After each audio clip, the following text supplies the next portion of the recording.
Evolpow, thank you for the best garage gym chest workout I have ever had. Today I'm training chest in my garage gym. I'm gonna put my new Evolpow all-in-one Smith machine to the test with some heavy weights. My dad is visiting me from Indiana. Stay right here for a second. Stay right here. This is my dad, Bill. He came to visit me. He's never seen me lift before, so I'm kind of telling him what I do. Say hi.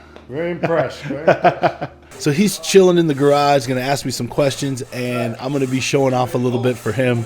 I will share how I like to do things to keep my chest workouts fast, safe, and effective. We're gonna start with Smith bench. I like to do my first chest movement on the Smith machine. It keeps everything tight and stable. It feels safer to me. I do like to do my sets to complete failure, and when I don't have a spotter, it is awesome to have a Smith machine. Some of the mental cues that I do to keep my form perfect is one, I pinch my shoulder blades back as tight as I can and wedge them into the bench. I come down a little slower than I come up. I come out explosive and extend, and I come down slow, tap the chest and explode back up. And I try to get that deep stretch at the bottom and let it like pull my chest apart. I'm trying to build pecs. I'm trying to build my pec muscles. And with a bench press, it's a compound movement. So you're actually using shoulders, pecs, some back. So I don't want to use shoulders and back as much. I want to try to let my pecs do all the work. Let my pecs fail. This is my first working set. I like to do a rep range 8 and 15 reps. This is a little heavy for me. I'm probably going to be closer to 8 on this, but I want to demonstrate this equipment with a heavy weight. So I'm going to do 315 today, but if we can get 8, I'll be happy. So let's see what we got. I'm more concerned with the stretch at the bottom of the range of motion, so I try to go slow through that range and stretch my chest.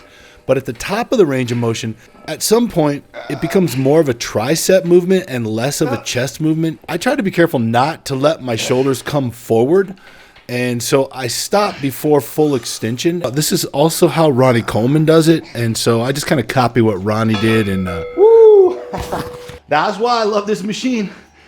I just failed. You can do a half, though. Yeah, when I got 9, I would have quit. Like, no spotter in my garage. If I didn't have the Smith machine at 9, I would have quit at 8. But I got the 9th one, and I knew I wasn't getting another one, but I wanted to see how far I could go on rep 10.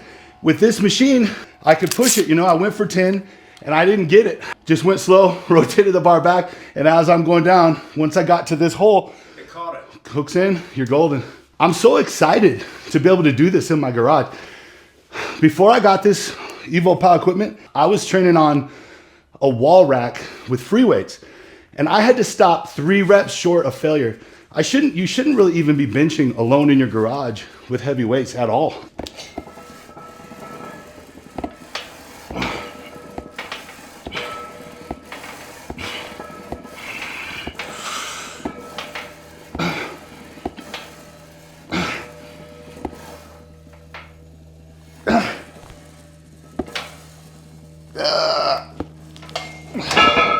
Woo, perfect. I like to do 2 working sets to failure. This is my first exercise, so I'll do 3 or 4 warm-up sets. That's enough for me to stimulate muscle growth. That gets the little micro tears and all the pectoral muscle fibers that I need, and I can move on to my next exercise. This is nice, man. This is great having you here to ask questions.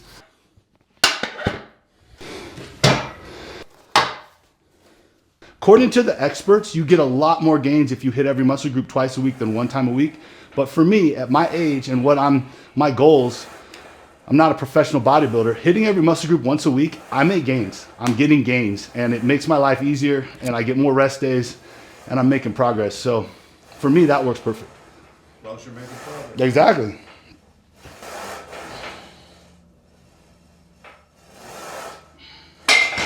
We're doing Smith incline bench.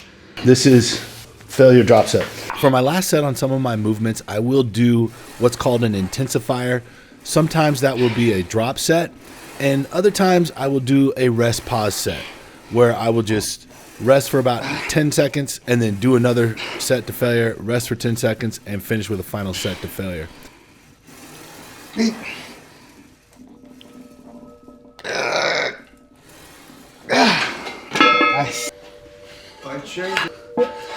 The higher the incline on the bench, the more shoulder you're getting. When you're completely flat, you're getting more middle chest. At this angle, like right in the middle, you're getting more upper chest.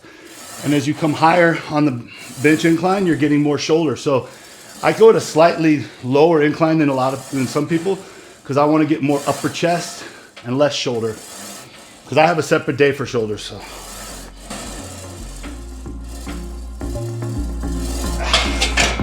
okay, we'll take it.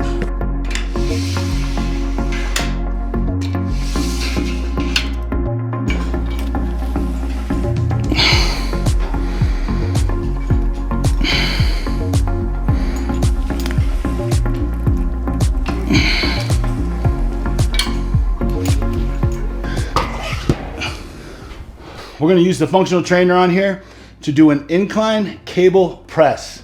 I have never been able to do anything like this in my garage gym before.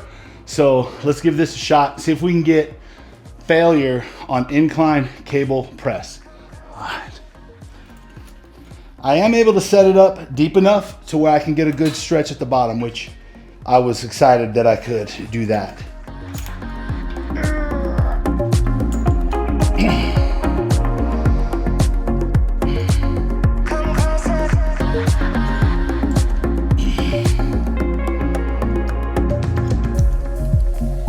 There we go, baby.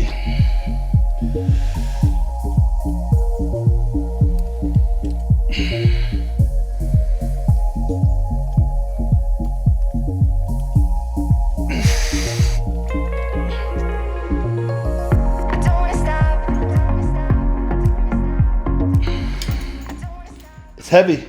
I'm gonna try it with a slightly lighter weight, see how it feels.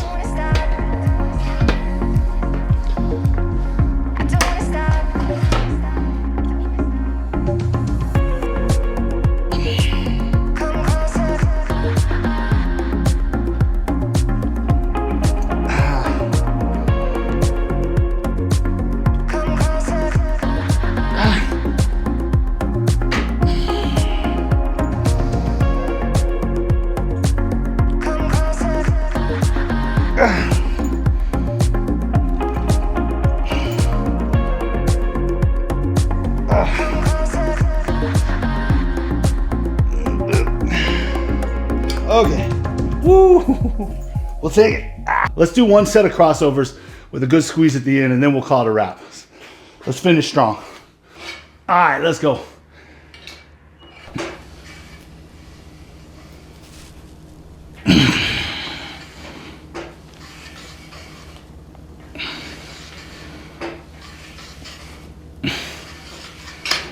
And everybody knows the best part about having your own garage gym is being able to take your shirt off for the last couple sets of your workout and check the pump. This is something you cannot do in your commercial gym, so I had to do it.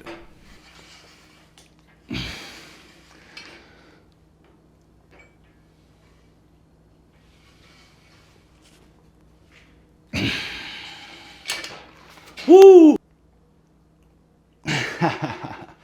Okay, that's a good chest pump.